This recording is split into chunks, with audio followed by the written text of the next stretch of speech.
شو الفرق ما بين الكنافة الناعمة والخشنة والمحيرة؟ وصلت ألذ كنافة في العالم الحاج محمود حبيبة، فرعهم بدبوق، وطلبت نص وقية ناعمة ونص وقية خشنة ونص وقية محيرة.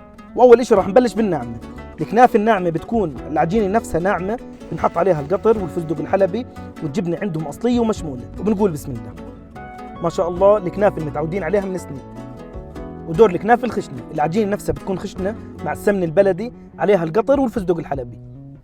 بالنسبة لي على هيك طعم بطلبها ناعمة وخشنة. ودور المحيرة بتكون العجينة ما بين الخشنة والناعمة مع الصنوبر والقطر مع السمن البلدي والفستق الحلبي، والجبنة ما بتمط كثير لأنها أصلية ومشمولة.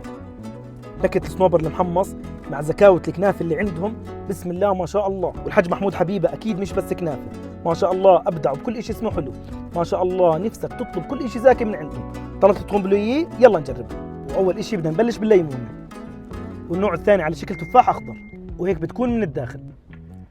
هاي بتكون محشية تفاح. وهيك عرفنا الفرق ما بين الناعمة والخشنة والمحيرة. احكوا لي انتم شو بتفضلوا. حلويات الحاج محمود حبيبة موجودين بطبربور ودبوق، ولفترة محدودة ترك بإربد. وصلوا منهم عن طريق تطبيق أشيائي. وصحتين وألف عافية.